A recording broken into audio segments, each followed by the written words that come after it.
Shout outs to Metro Boomin, and I'm not gonna lie, and you also have to shout out the power of social media. Because I don't necessarily know if Metro already probably had this planned in his brain on how he was gonna execute and market this album, or even coming up with the creative process. Because I mean, let's be clear, if you've been on TikTok, you know for a fact one of the bigger trends on TikTok all year was just that whole old school Atlanta, that like my mixtape, live mixtape type of era, that the rich kids, D4L, all of those, just the snap music and even the turn up, futuristic J Money, Young LA. So with all that being said, is Metro Boomin kind of just realistically like, oh cool, people like that old sound. Well, let me sit here and figure out a way to make that old sound sound a little bit new and use some of those older artists and give them a new day in life, realistically, like the Rich Kids. Like the Rich Kids, I mean, of course, was one of the bigger groups in the, what you want to say, early, mid 2000s, especially, like I said, on that live mixtape run. So to see Metro Boomin, and you got to think about it, at that time, Metro Boomin wasn't Metro Boomin.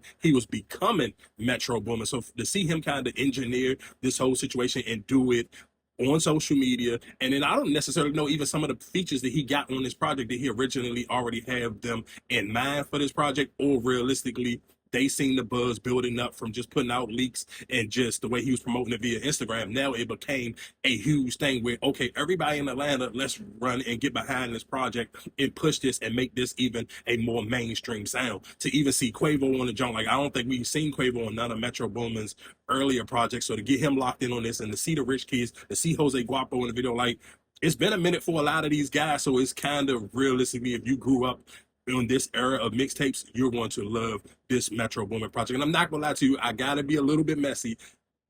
Metro Boomin may have stepped on JD rollout. For people who don't know, JD is working on a Magic City project, and it was kind of the same thing. Like JD be on, on his socials, and he been like building his album from scratch. And he's using some of these same artists, not all of them, but some of them. But realistically, Metro Boomin is a lot younger. Metro Boomin, realistically, probably a lot more tapped in, even to that sound, because that was the sound that Metro Boomin was coming of time for his own career. So I do like the fact that Metro kind of is still doing this on his own and not just letting JD do the Magic City jump, because I do think realistically Metro Boomin's project probably will sound a lot better just because Metro Boomin is younger and he actually grew up on that era of music. So again, like I said, shout outs to Metro doing the MySpace rollout. Like, no, he's really giving you a nostalgic feel on the promotion end and a nostalgic feel on the music end. So I'm geeking. I can't wait for this project to drop to actually hear how it sounds. So again, chef kiss to Metro Boomin on the marketing and promotion, and just from the snippets of the music, sound like it's gonna go OD fire. So